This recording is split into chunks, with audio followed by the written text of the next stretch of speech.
Amsa: watan Ramadan ɗaya ne daga cikin watanni na musulunci, ko in ce watanni na Ubangiji guda 12,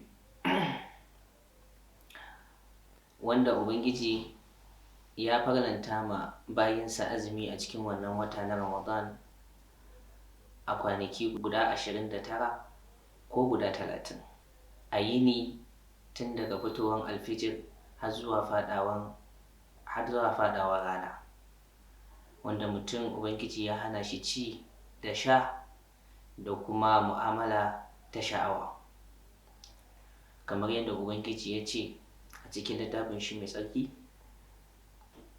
ya ayyuhal ladina amanu kutiba alaykumus siyamu kama kutiba alal ladina min qablikum la'allakum tattaqun.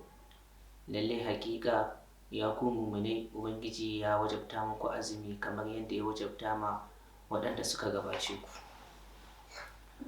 To ta yaya mutum kuma zai ƙarfafa dangantakarsa tsakaninsa da Ubangiji a cikin wannan wata mai albarka?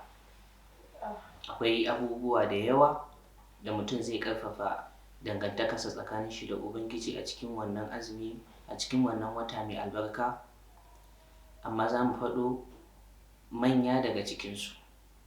Na farko shine karatun Alƙur'ani, yana ƙara ƙarfafa dangantaka tsakanin bawa da Ubangijinsa, kamar yadda ya zo a cikin hadisi. Ya kasance Jibril yana zuwa wa manzon Allah, suna ainihin tilawar Ƙur'ani ko suna saukan Ƙur'ani a wata sau ɗaya, amma a Ramadan yana zuwa masa suna yin sauka har sau 2. Daga nan sai sadaka.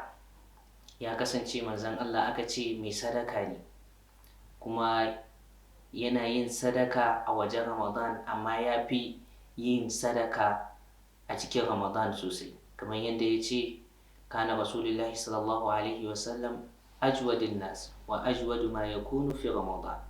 Manzon Allah ya kasance mai kyauta ne, kuma ya fi yawaita kyauta a cikin Ramadan. Daga nan sai taimakon iyaye ko kuma taimakon waɗanda ba su da ƙarfi.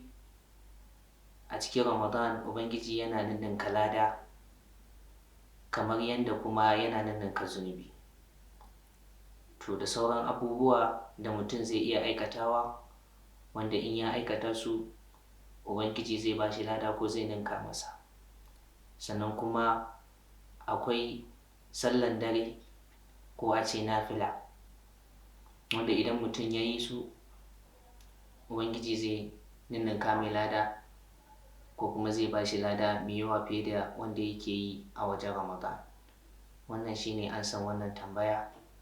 Allah ya datar da mu gaba ɗaya, abinda muka yi daidai a ciki ya haɗa mu a ladan gaba ɗaya, wanda kuma muka yi kuskure Allah ya gafarta mana gaba ɗaya. Assalamu alaikum wa rahmatullahi wa barakatuh.